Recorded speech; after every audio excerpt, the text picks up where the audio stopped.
नमस्ते। बच्चों की परवरिश करने वाले सभी लोगों का आज के इस एक्सप्लेनर में स्वागत है। आज हम एक बहुत ही खास और प्यारी सी कहानी बाओ द ब्रेव पर चर्चा करने वाले हैं। सोचिए, अगर एक मजेदार कार्टून के जरिए हम बच्चों के मन से फेल होने का डर बिल्कुल निकाल सकें तो कैसा रहेगा। बस यही हमारा आज का मकसद है, ये समझना कि बच्चों को नई चीजें आजमाने के लिए बिना किसी दबाव के कैसे प्रेरित किया जाए। तो चलिए बिना वक्त जाया किए शुरू करते हैं। अब एक पल के लिए सोचिए, क्या होता है जब सब कुछ एकदम परफेक्ट करने का डर एक बच्चे को खेलने तक से रोक देता है। ये एक ऐसी आम समस्या है जो लगभग हर घर में देखने को मिलती है। बहुत बार बच्चे इसलिए खेल में हिस्सा नहीं लेते क्योंकि उन्हें लगता है वो जीतेंगे नहीं या अच्छा परफॉर्म नहीं कर पाएंगे। और सच कहूं तो उस थोड़ी सी घबराहट की वजह से उन्हें उन छोटी छोटी खुशियों से दूर होते देखना बड़ा दुखदायी लगता है ना? आज इस चर्चा में हम इसी समस्या की तह तक जाएंगे। तो कहानी के पहले हिस्से में हमारी मुलाकात होती है इस सफर के मुख्य किरदार से, बाओ द पांडा। बाओ एक शांत बांस के जंगल में रहता है। उसकी दुनिया बहुत ही आरामदायक है, लेकिन उतनी ही सीमित भी। उसे अपनी जिंदगी में बस दो ही चीजें पसंद है, मजे से बांस खाना और लंबा नाप लेना। जैसे ही बात कुछ नया करने की आती है, जैसे पेड़ पर चढ़ना या पानी में तैरना, तो उसके बहाने शुरू हो जाते हैं। मैं गिर जाऊंगा, ये तो बहुत डरावना है, या अगर मैं फेल हो गया तो क्या होगा। देखिए, ये बिल्कुल उन्हीं बच्चों जैसा व्यवहार है ना, जो हारने के डर से अपने कंफर्ट जोन से बाहर ही नहीं आना चाहते। एक तरफ जहां बाओ बिल्कुल अकेला चुपचाप बैठकर बांस चबा रहा है, वहीं दूसरी तरफ पूरा जंगल खुशियों से झूम रहा है। बंदर ऊंचे पेड़ों पर उछाल कूद कर रहे हैं, बत्तखें तैर रही हैं और खरगोश मस्ती में दौड़ लगा रहे हैं। बाओ अपनी उस जगह पर सुरक्षित तो जरूर है, लेकिन डर ने उसे दोस्तों की इस भीड़ और मस्ती से पूरी तरह अलग कर दिया है। बच्चों के विकास को समझने के लिए यह देखना बहुत जरूरी है कि डर किस तरह उन्हें धीरे धीरे अकेला कर सकता है। फिर आता है कहानी का दूसरा अध्याय, जहां थोड़ी सी हिम्मत और एक प्यारा सा उत्साह सब कुछ बदल देता है। जब कोई बच्चा डर के मारे खुद आगे नहीं बढ़ पाता, तब बाहर से मिलने वाला एक छोटा सा सपोर्ट किसी जादू से कम नहीं होता। और यहाँ वो जादू लेकर आता है मीको नाम का एक बंदर, जो बाओ के पास आकर उसे खेलने के लिए बुलाता है। मीको असल में एक प्रतीक है उन सभी माता पिता, गार्डियंस या दोस्तों का, जो किसी घबराए हुए बच्चे का हाथ थामकर उसे एक दोस्ताना और प्यारा सा पुश देते हैं।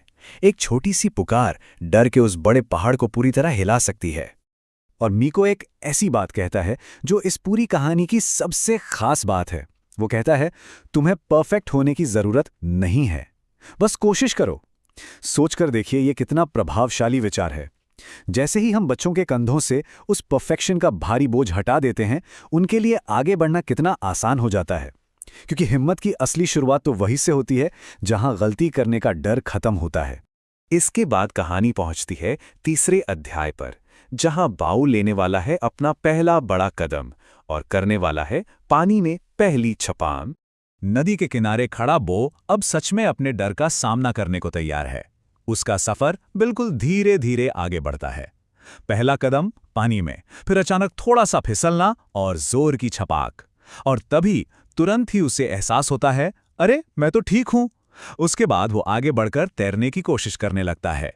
देखिए, ये हमारे लिए एक बेहतरीन ब्लूप्रिंट है। बच्चों को शुरुआत में ऐसी नई चीजें आजमाने का मौका दें जहां खतरा ना के बराबर हो। एक एक छोटा कदम उनका आत्मविश्वास दुगना कर देता है। यहाँ सबसे जरूरी बात यह है कि पानी में फिसलना कोई बड़ी तबाही नहीं थी। ये बस एक आम सी गलती थी, एक मामूली सी बात। उस एक छपल से भाऊ को आखिरकार समझ आ गया कि गलती करने का मतलब दुनिया का खत्म होना नहीं है।